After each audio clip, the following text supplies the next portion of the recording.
நம்பிக்கை துரோகிகளை எப்படி கையாள்வது? வாழ்க்கையில் வலிமையாக நிற்க 7 வழிகள். நம்ம வாழ்க்கையில் யாரையாவது முழு நம்பிக்கையோடு பார்த்திருக்கிறோம். ஆனா அந்த நம்பிக்கையே உடைந்து போன அனுபவம் உங்களுக்கு இருக்கா? நம்பிக்கை துரோகம் ஒரு சாதாரண விஷயம் இல்ல, அது மனதை உடைக்கும். ஆனா அதிலிருந்து எப்படி மீண்டு வரலாம், எப்படி அவர்களை கையாளலாம், இன்று அதை பற்றிதான் பார்க்க போறோம். பகுதி 1. உண்மையை ஏற்றுக்கொள்ளுங்கள். முதலில் நடந்தது நடந்துவிட்டது என்பதை ஏற்றுக்கொள்ள வேண்டும். அவன் இப்படி செய்ய மாட்டான் என்று மறுப்பில் இருக்காமல் உண்மையை உணருங்கள். உண்மையை ஏற்றுக்கொள்வதுதான் மன வலிமையின் முதல் படி. பகுதி 2. உடனடி உணர்ச்சி முடிவுகளை தவிர்க்கவும். கோபத்தில் பேசுவது, பழிவாங்க முயற்சிப்பது, இவை உங்கள் அமைதியை கெடுக்கும். சில நேரம் எடுத்துக்கொள்ளுங்கள்.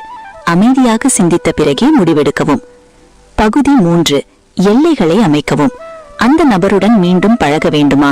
பழகினால் எவ்வளவு தூரம்? உங்களுக்கு பாதுகாப்பான மன எல்லைகளை அமைத்துக் கொள்ளுங்கள். பகுதி 4. மன்னிப்பு வெர்சஸ் மறதி. மன்னிப்பது உங்கள் மன நிம்மதிக்காக. ஆனால் மறந்துவிட வேண்டிய அவசியம் இல்லை. அனுபவத்திலிருந்து பாடம் கற்றுக்கொள்ளுங்கள். பகுதி 5. தன்னம்பிக்கையை மீண்டும் கட்டி எழுப்புங்கள். நம்பிக்கை துரோகம் உங்கள் மதிப்பை குறைக்காது, அது அவர்களின் குணத்தை காட்டும்.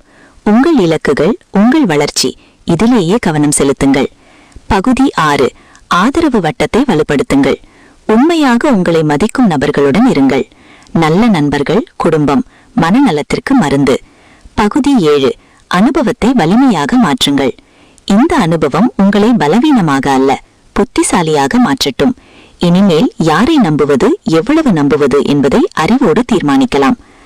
நம்பிக்கை துரோகம் ஒரு முடிவல்ல, அது ஒரு பாடம்.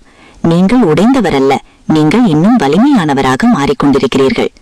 இந்த வீடியோ உங்களுக்கு பயனுள்ளதாக இருந்தால் லைக் பண்ணுங்க, கமெண்டில் உங்கள் அனுபவத்தை பகிருங்கள், சப்ஸ்கிரைப் பண்ண மறக்காதீங்க.